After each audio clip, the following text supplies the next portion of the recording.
your host, Andrew Romanella.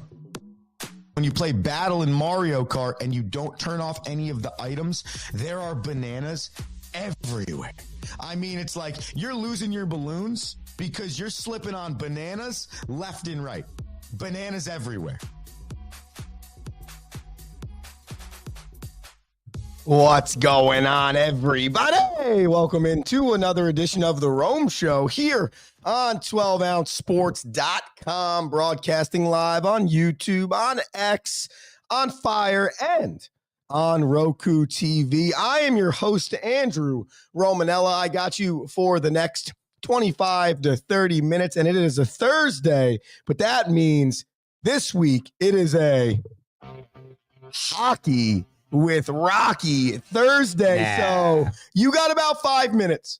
Okay, so saddle up, get your coffee, grab your eggs, whatever you got to do to get ready for the Rome Show and a Hockey with Rocky special on a Thursday, because we'll be breaking down the National Hockey League postseason, which has been set, although there is one more day today in the regular season, but all 16 teams in the postseason have been determined. It was day 2 of the NBA play-in tournament last night, which is where we'll start today. But before we do that, we remind you, The Rome Show 1, that's The Rome Show, then the number 1 on Instagram, Facebook, X, TikTok, all the social medias. The mothership is 12OZ Sports. Follow us there. And then, of course, if you want to get in on the action, let us know your thoughts on the Mavericks' good victory over the Kings last night. Let us know your thoughts on the games coming up tomorrow night in the play-in, or let us know your thoughts on something completely different. I got chirped on Twitter the other day,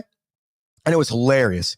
Guy was chirping me because I said that baseball season should be pushed back so there's no more snow on the field. Then he told me I should coach lacrosse. Then we had our guys from Daily Dive getting in on the tweet. So, I mean, listen, if you feel like you got something to get off your chest, I'm here for you. I am here for you. So youtube.com/12OZ Sports or x.com/12OZ Sports. The chain smoker in me is almost beyond this raspy voice. So hopefully by the time the show hits on Monday of next week, I will be able to speak clearly to the people. It was clear last night which of the two teams on the East and the West in the National Basketball Association were winning those games. We saw 2 games last night, the Heat versus the Bulls and the Dallas Mavericks versus the Sacramento Kings.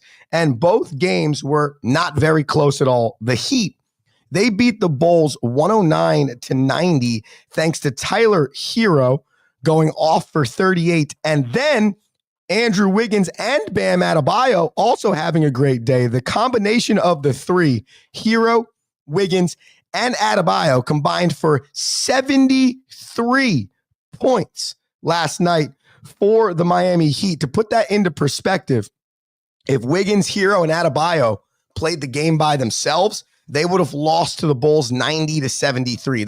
That's insanely impressive for the Miami Heat. So now they've just earned themselves a dance with the Atlanta Hawks in Atlanta, and that is now for the 8th place seeding, which will give them a first round matchup against the Cleveland Cavaliers. The Miami Heat, they did this on the backs of a big time first half performance. They outscored the Chicago Bulls 71-47 in the first half. You look back on the season series between Miami and Chicago, that has been the path. The Heat have really used strong, high-scoring first halves to put teams like the Chicago Bulls down. So the Heat move on, and the Chicago Bulls season comes to a disappointing end. On the flip side, the Dallas Mavericks and the Sacramento Kings went at it yesterday to see who gets to play one more play-in game for the 8th seed in the Western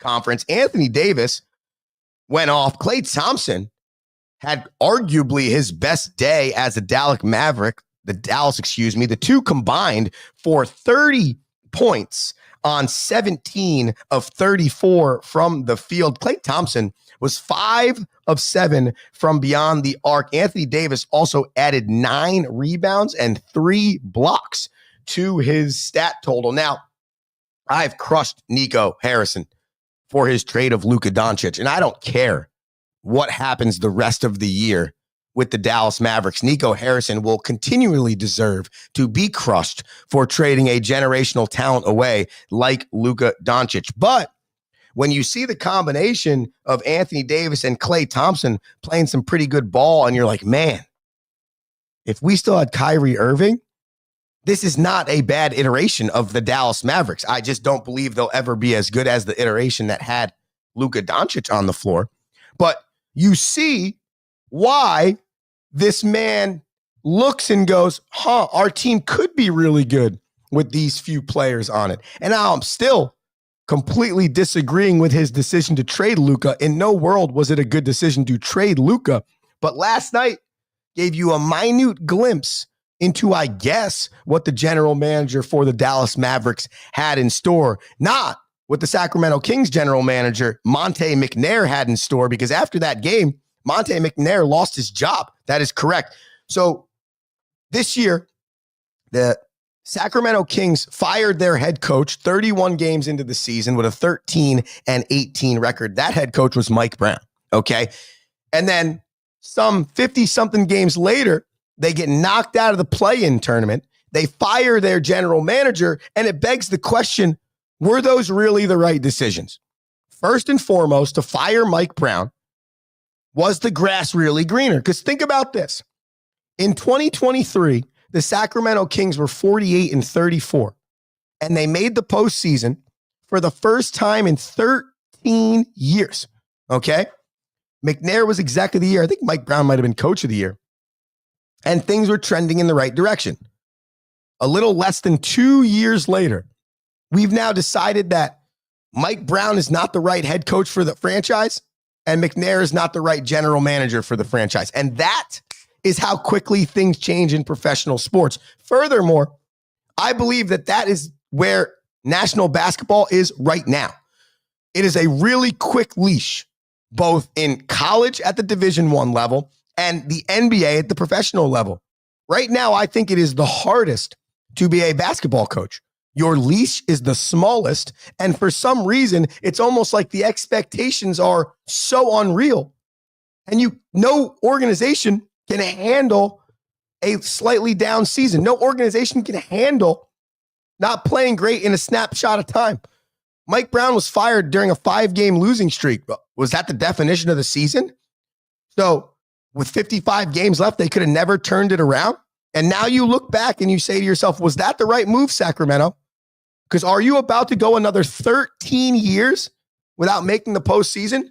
Maybe. And why? Probably because stupid decisions like this, where you actually had the right head coach. You were probably in a good spot, even though in the moment you weren't in a great spot. And now your franchise looks like it's in a worse spot. So interesting with what some of these organizations are doing in the NBA. But personally, I think it's self-suicide, and they are hurting their chances to become a long-term great franchise. So the NBA play-ins, they return to the floor on Friday. So tonight's an off day. Friday, Saturday, and I believe Sunday. Friday, you have the Heat, Hawks, and the Mavericks and Grizzlies. And then Saturday is the start of the first round of the postseason. So a lot to get excited about on the hardwood over the next 48 hours. We'll keep you locked in on that. We are about to lock in on our favorite segment of the week. We had to wait 48 hours ourselves, but we are very happy to be here. It's Hockey with Rocky. Now, inside the glass, Hockey with Rocky. What's going on, everybody? This is Jose Batista coming to you live from Toronto. Just kidding. But what's up? How we doing? Fresh off a Canadian road trip, huh? Canadian road trip where I watched baseball, not hockey. It was awesome. How's that feel? Is that weird? No, it's incredible, actually, because it was windy and like snow flurrying on our walk into the stadium, and then you're in a dome, and you're in a, everyone's just in t-shirts. It's great. So do you want to end there, or do you want to start there? Because I do have a question for you. We can start there for the people. I was going to end there, but we can start there. All right, so I was going on this debate and this discussion with somebody the other day about how every Major League Baseball team should find a way to get a roof that is in a cold weather climate, because at some point in time, with the first month of baseball season, I'm watching Juan Soto, Rocky, in the same hoodie I am right now, playing right field. It's so you cold. can't even see their face. Yeah, it's so cold in Minnesota. So give us your opinions. I've never been to a roof baseball game before. So give me your opinions on the roof game. So I've been to a game in Tampa Bay, and now I've been to a game in Toronto, and I thought the Toronto atmosphere was incredible. It's no longer that flat AstroTurf that we saw when we were growing up. It's actual real grass, and you got the best baseball product possible because there was nothing to get in the way. It was just guys playing ball. Was it wild to go from snow to like a perfectly beautiful scene of baseball? It was very exciting because I didn't bring a jacket for that reason. So the walk was chilly, but not having to lug it around the entire stadium was nice. But it was a great game. I mean, the atmosphere was incredible. The field was majestic, and I predicted 5 home runs total for the game, and there was 5 home runs. I was really happy. Wow.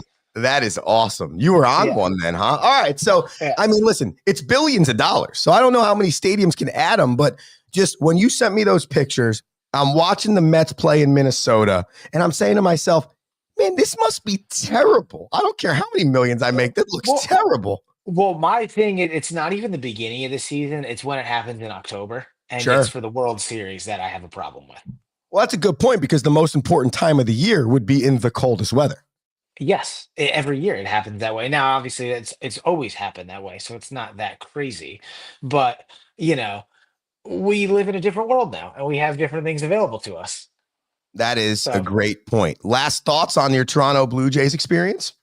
I read your post about your weather issues from a coaching standpoint, and it just made me sit there and realize, wow, I need to go find a location in the Northeast that is within 2 hours of the most amount of colleges possible. And I'm going to build a 4-field complex all indoors. A dome, and just let college baseball play there for 3 months out of the year. I'll tell you what, that's kind of genius.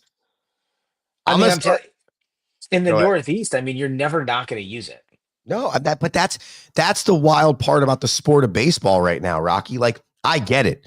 When the sport was created in 1876, the same calendar that we use today, there was a spring, and it started in March, and it was warmer, and it was normal weather. I just feel like there has to be some evolution with the schedule based on the change in the way the climate is. And I feel like I'm crazy sometimes when I'm saying this, because I look around, it's like, is anyone else fazed by this? It looks wild. This is, again, and we don't need to talk about the NCAA, but this is my problem with the NCAA, right? You allowed Division I baseball to play into July?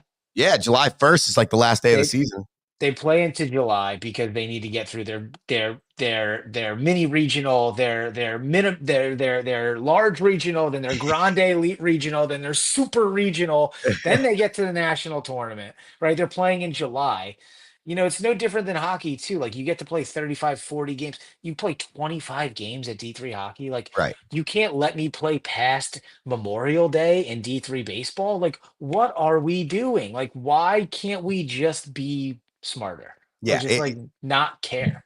We honestly, we could have like 3 full shows on this topic right now, especially with the NCAA, but we need to get to the NHL playoff picture, Rocky. Now, I'm going to let you lead this now, because I know you have a really nice little checklist right now of all the things that you want to get to. Whenever you need, I have the NHL playoff standings right now, the bracket up for you, so you can talk about it or break it down. So I'm going to relinquish show control to one Rocky Romanella, and we are going to get deep into this Hockey with Rocky thing.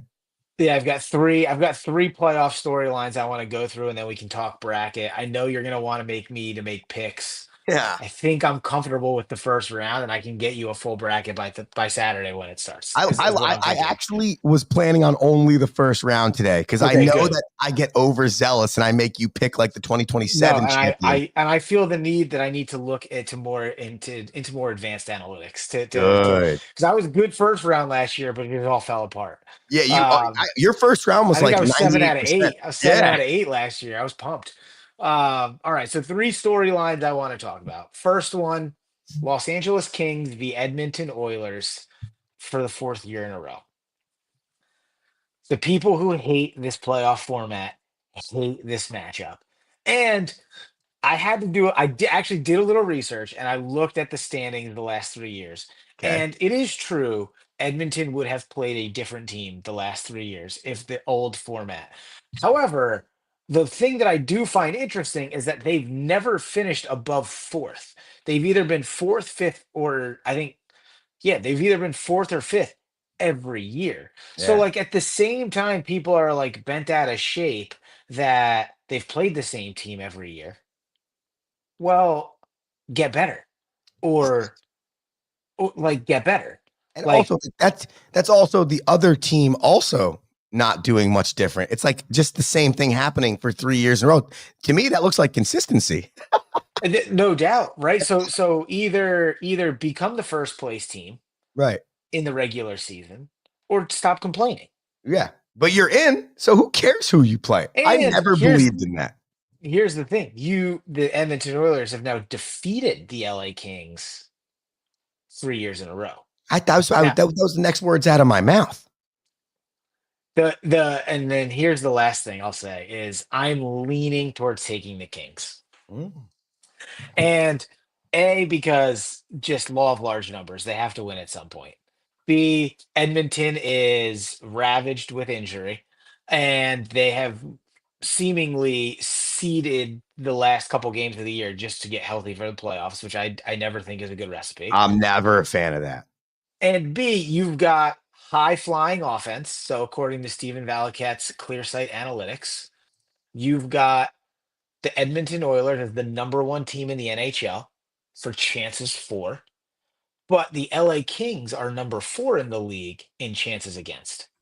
And so you've got a high flying defense, a top 5 defense versus a top 5 offense, being that you've got someone like Anze Kopitar, you've got young Quentin Byfield. I think I'm going to lean to the Kings on this one, but I had to bring up that matchup because I know it's getting some buzz for the playoff purists. We are talking to Rocky Romanella, resident hockey player and expert here on a Thursday. It's Hockey with Rocky. It's 7:20, April 17th. If you want some questions, comments for Rocky, go ahead to YouTube or X and comment live. There is a Canadian battle, Rocky, that is on the forefront here, and it's a lot greater than just hockey teams. That is the Toronto Maple Leafs, the Ottawa Senators in the first round on the Eastern side. Is that what you're alluding to? It is what I'm alluding to. So first time since 03-04 that the teams from Ontario, the province of Ontario, have met. I pulled up the rosters here from 03-04, and now I want to ring off a couple of hockey classic names to you that were a part of this. So from Ottawa, we had Marian Hossa, Daniel Alfredson, Jason Spezza. Wow. Here's a great one just for fun. Radek Bonk was on that team. A young Zdeno Chara was on that team. Chris Neal was the guy throwing gloves. Rob Ray was actually on that team, but I mean, he only played 6 games that year, and you didn't really know who the goaltenders were. On the Toronto side, Max Sundin. Joe Nieuwendyk was on this team. Brian McCabe, Darcy Tucker. Let's see here. Another name that you'll like is Alexander McGillney was on the team. Ty Domi. Wow. And a crazy memory that some people forget, but the New York Rangers actually traded Brian Leach at the end of his career to the Maple Leafs, who was on this team for 15 games at the end of the season, at the end of his career. And the goaltender for the Toronto Maple Leafs in the series was Ed Belfour. Wow. Yeah. I'll tell you what, that is a flashback of names right there. I can remember that Ottawa Senators team on NHL 03, and they were good. Like Spezza was a goal-scoring machine on NHL during that time period. I think it was like the PlayStation 2 version of NHL. No doubt. And so in your modern day storyline is, can the Maple Leafs get out? Well, they got out of the first round finally, but can they get out of the first round? I mean, this is the big one. Haven't we been having this conversation for like 10 years with Toronto now? I mean, it feels that way. listen, it is a long time coming for them to make a deep run. I actually think in the East, if there was a year they should be in the conference final in the recent years, I think it's this one. They don't have to play Boston. They will. I think I'm taking the Lightning in that first round matchup against the Panthers. You want me to put it up And right now? yeah, you can. And I think that the Maple Leafs need, if the Maple Leafs beat Ottawa, I could see them going deep. And I think that Ottawa, with Brady Kachuk and the way in which they played out their year, they're playing above. They're playing above where they should. They've got great goaltending in Linus Ullmark, great captainship in Brady Kachuk. They will bring the physicality. This will be a gruesome series. It will be physical. There will be fights. There will be cheap shots. There will be blood. And I think Toronto has to come out on top, or else the city's going to fall apart. I completely agree. And it's one of those things, right? Like, how many times in our lifetime, Rocky, have we watched a franchise and you're like, when are they getting over the hump? When are they getting over the hump? And if you think about it, it should never be easy for you to get over the hump. And for a decade, I feel like we've been watching the Maple Leafs try and get over the hump. How fitting would it be that if this was the year they finally maybe ran it to the Stanley Cup Finals finally, and they had to start with their in-province rival? Not even an in-division, not an in-conference, literally somebody that you can drive to stadium probably from their stadium. I feel like that's the only way. And I think that would be the best way for this to happen for the Toronto Maple Leafs fan, who I personally think deserves this more than a lot of fans in the National Hockey League. Yeah, and I think on their road, I just think it's slaying two Atlantic dragons that they haven't really overcome, and then it's finally slaying the Eastern Conference dragon. And so for me, the fact that the Bruins are not a part of this for them, they've got to be tough, right? They have to really, it's really about toughness against Ottawa, right? Can you play your game and stay above the fray and play a tough game that says like our skill can win as long as we muster the toughness and don't get distracted by it? Then you're going to go face either a Panthers team who needs to come off the throne or a Lightning team who has the championship pedigree that really is more of a historic symbolic victory if you take them out. And then you would have to go face either, in my opinion, it's either going to be the Hurricanes or the Caps.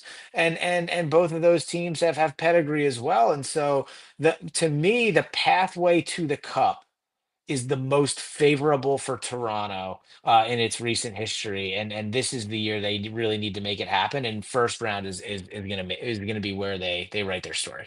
We're going to stay in Canada here for a second, Rocky, because we have the playoff bracket up on your screen so you can take a look at it while Rocky breaks it down for you. But twofold here. First off, staying with the Maple Leafs, I saw Austin Matthews became the 6th fastest player to 400 goals in his career, some like 3 or 4 games around the same number as Alexander Ovechkin.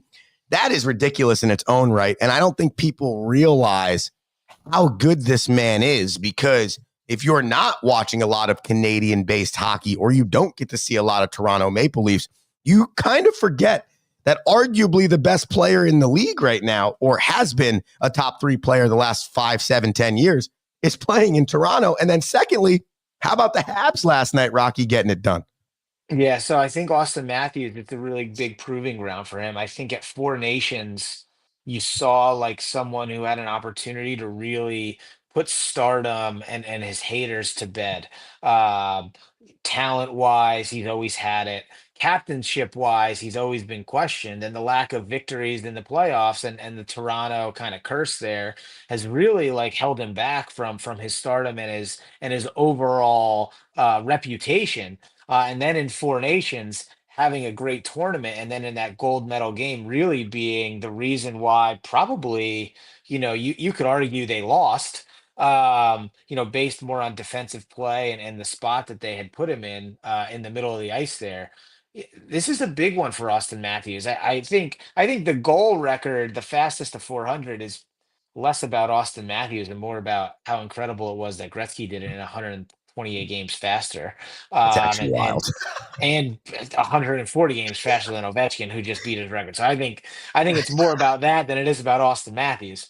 I think Austin Matthews really needs to go be a captain and anchor this team the same way Ovechkin had to anchor his team defensively the first time he won a cup. Yeah, that's a great point. And then how about those Habs, dude? Because it was looking like the Blue Jackets, and I know they almost like ran out of time, right? Like they needed to play last night and let the Canadians play tonight. But Yeah. Montreal tried giving it up, and they somehow secured it last night. No, and I like Montreal, and I like that team. I think I think the youth on that team is playing above their card right now. But I think the Caps are going to falter in the playoffs. I don't think Montreal's got what it takes to take down the Caps in the first round. I think it'll be, I could see it going six, maybe, or maybe like a big game one win for Montreal, but then the Caps win four in a row, kind of deal. But I've got the Caps taking down Montreal in round one. I'm happy for Marty St. Louis, but I just don't see it would be a big upset, I think, if they beat the Caps. You had one or two more notes that you wanted to get to before we make our picks. So let's Yeah. do this. Talk Gabrielle Landeskog, talk Hockey Hall of Fame. I'll get myself set up on the back end here. Then we'll pop the theme music on and we will make first round picks. Gabriel Landeskog is seemingly returning to the Colorado Avalanche after, in essence, 3 full NHL seasons off. That's The why. last time this guy played a game was June 26, 2022, in which he hoisted the Stanley Cup. He had an injury to his knee early in the season where he had his knee lacerated by a skate. Didn't think it was as serious. Misses the entire next season. Then doesn't get fully healed, so he has cartilage replacement surgery. Misses last season. Has been That's on the the thing. road to recovery all this season. Last week was loaned to the Colorado Eagles of the American Hockey League for a conditioning assignment where he played 2 games. In the second game, he had a goal and an assist, named first star, and he is officially active for their playoff roster. The conversation is, will he play game one or will he play game three, in which that would be the first home contest for the Colorado Avalanche in round one. That's To cool. me, yeah, I do. I think the Avalanche are a juggernaut in this playoffs. I think what they've done. I don't know if the awards are out yet, but I find it hard to believe that the Colorado GM isn't up for GM of the year, based on the way that roster rotated. Completely new goaltending staff. Like, does Mackenzie Blackwood have what it takes to backstop that team?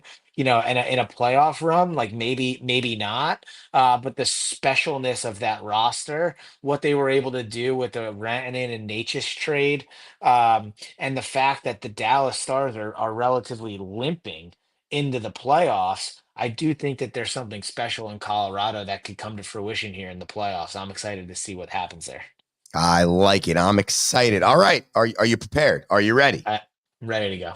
All right, hold on. We put the music on. That's how things work around here. And just so everyone's aware, we are going to make these our quote unquote picks for today.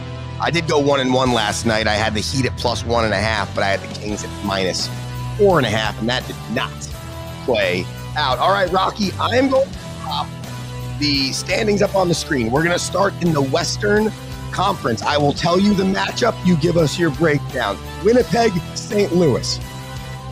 I really, want. I really believed Winnipeg has what it takes to be a Western Conference final team.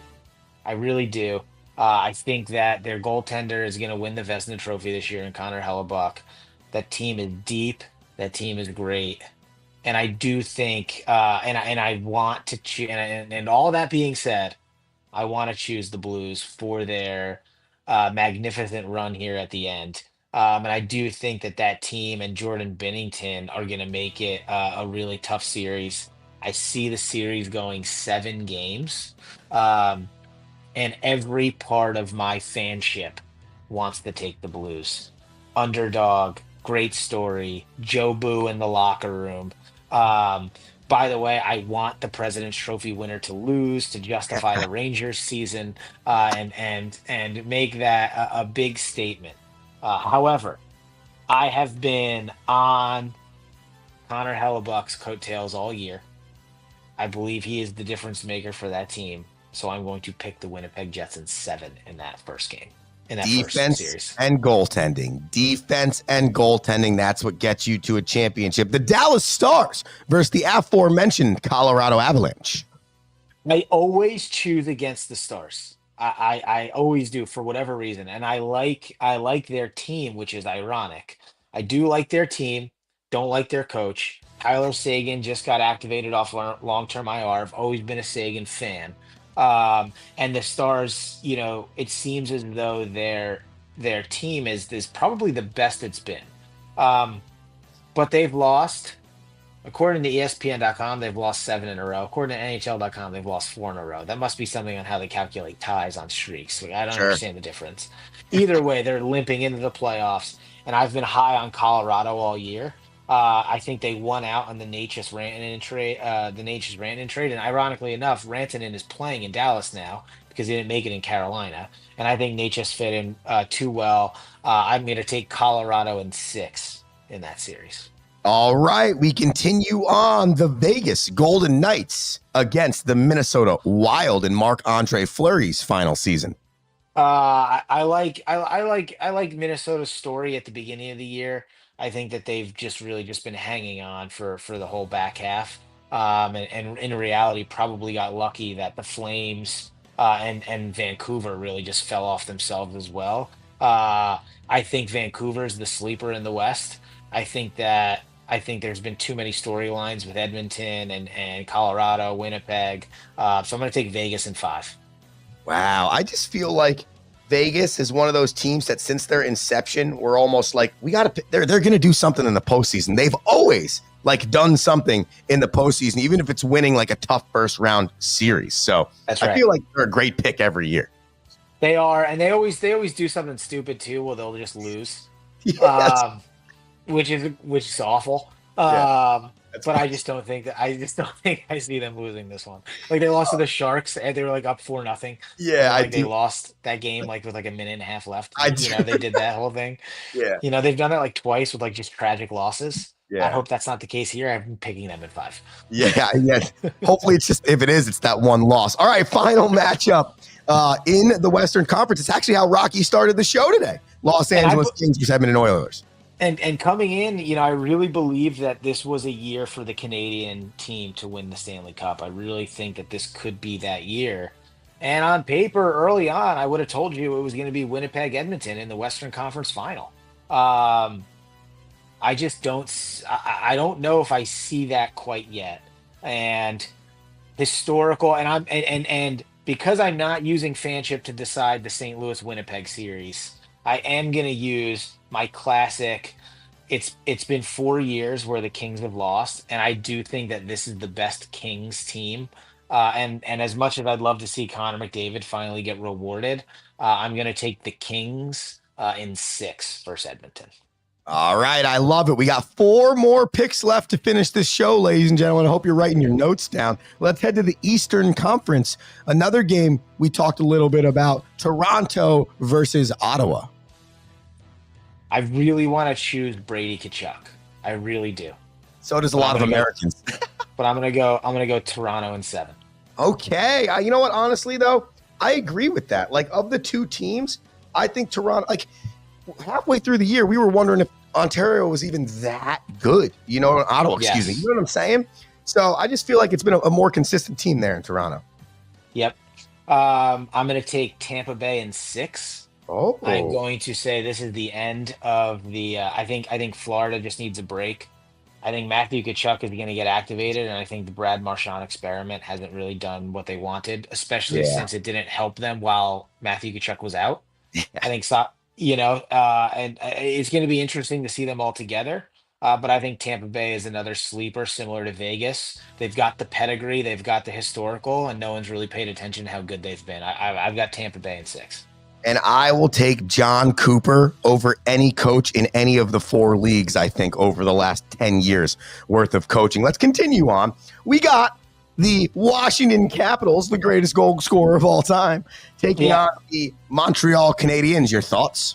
Yeah, I think I alluded to it already, but I'm going to take the Caps in 5. I think Montreal is a great story. I think they're fun. I think I think they'll give them a run for their money. Games will be relatively close. They just won't have enough to get over the edge.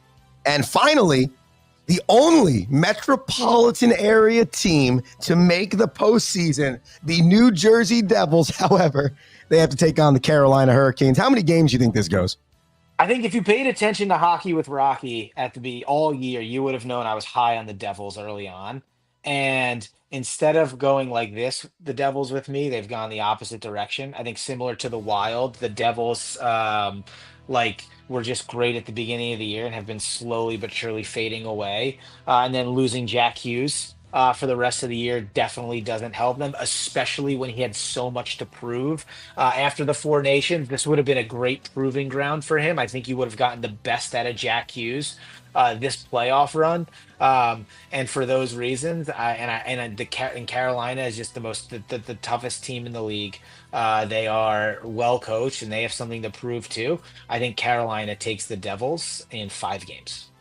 I love it. Just so you are aware, we got all 8 of these picks written down on the paper here, and we will have time now, what feels like about 6 to 8 weeks now, to have some fun breaking down postseason hockey. Rocky, final thoughts on the show before we get out of here. I had a chance to visit the Hockey Hall of Fame while we were in Toronto, and just what a majestic place. I probably could have stayed there for another 3 hours just reading every board. But just like some of the equipment, a couple of Easton Synergies, so some V bubbles in there, some ultralights in there. Obviously, the wood sticks are in there. They had a 3D video, which was great. But for me, the trophy room in the vault was just fantastic. I mean, just everything historically about the cup, but not only the cup, but just every trophy has character. The Masterson Trophy, the Norris Trophy, like all the Selke, they all have got stories. They're all deep rooted in history. They're all on display. And being in that room was special. So if you've got a chance, get to the Hockey Hall of Fame in Toronto, go visit the trophy room, and just see what the history really, really feels like. Because it's pretty majestic. That's pretty sweet. And I've been to Cooperstown and I've been to Toronto. Now, haven't been to Toronto in like 20 years, the Hockey Hall of Fame. But regardless, if you get a chance to go to a professional sports Hall of Fame, the amount of sweet history that you get to see, Rock, you're spot on. It's like you got to do it at least one time. You have to do it. And to see the way in which the names are etched into the Stanley Cup, it's not perfect. It's, but it's chiseled in. Yeah. And just to see that it's like a chisel and like it's just like so classic. And like that's how you put a name on. And it's almost like hey, the series was over and like someone just wrote on a piece, okay, here's the guys that won. But it's like that scroll has been passed down to generation. It's just it's just such a cool legacy that it's really fun to like be there in person with it. The reason why hockey is, I think, the coolest sport from like the depths of tradition standpoint, the way that the unwritten rules, the type of things that you just don't even realize are so unique, and they're just unique because it's hockey. Like there's no other way around it. I love that. Maybe we'll take a Rome show trip next year to the Hockey Hall of Fame, and we'll show the people some clips of what we're talking about. Yeah, maybe a live look-in during a Leafs game at night. I love that. Rocky Romanella, everybody. Rocky, thank you so much. That was a phenomenal show. Yeah, hey, sorry I had to wait till Thursday, but we got it done. Hey, you know what? It might have been better because now people can wake up tomorrow and be ready for the postseason because they got your breakdowns. We didn't have to wait to find out who was going to be in. I feel confident about my picks. I mean, I'm going to be proven wrong pretty soon, but I think I feel good about them right now. I feel really confident about it. Rocky, you have a fantastic Thursday, and we will see you next week. Thank you for all your efforts. That is Rocky Romanella, ladies and gentlemen. That's the Rome Show. 12ozsports.com, YouTube, X, Fire, Roku TV. We're back tomorrow morning at 7 a.m. getting you ready for the weekend. More playoff sports and all the fun stuff. You have an electric Thursday. And until tomorrow, this is Andrew Romanella saying peace. Thank you for listening.